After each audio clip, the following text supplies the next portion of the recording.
Halloween Ends story. The doomed town of Haddonfield is once again gripped by bloody murders, and at the center of it all is a goofy young babysitter, Corey Cunningham, Rohan Campbell, who is accused of killing a child 2 years back.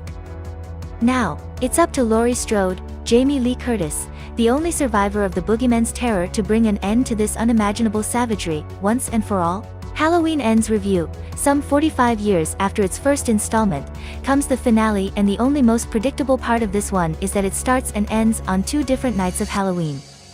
In between the two, director and co-writer David Gordon Green goes all out, giving the fans of this famed franchise a riveting plot that is as unpredictable as it is relentless, bloody, and bone-chillingly savage.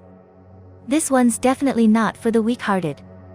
And the best part is that they don't just start spilling blood out of nowhere. Green and his writers take some time to let their story and characters simmer before the slicing and dicing begins and continues unabated. We're made to invest into the lives of his characters, who are all connected by the recurring fear of a mysterious boogeyman, Michael Myers, who is once again on the loose.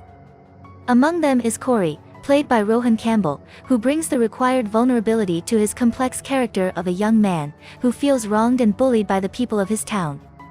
The writing of his character and his journey are so strong that it elevates the overall narrative.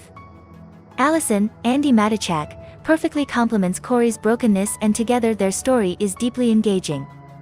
Jamie Lee Curtis lends her unassuming charm to Laurie Strode, whose struggle to end Mike's reign of terror inside her own mind feels all too real.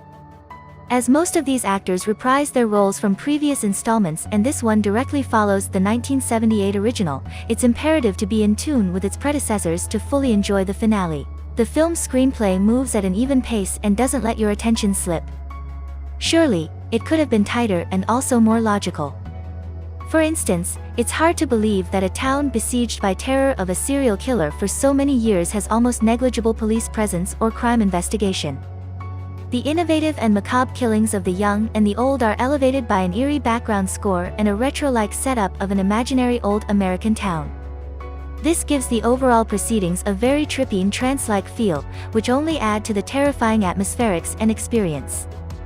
This despite the fact that Halloween as a festival is used only cursorily and more symbolically. There are fewer jump scares, but all of them land pretty well.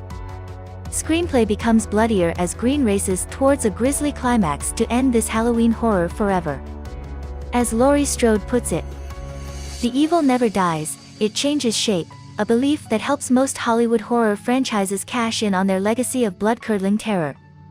Halloween Ends also takes off from that, but this time it looks like the makers are serious about bringing it to a definite end. No matter how much blood is spilled.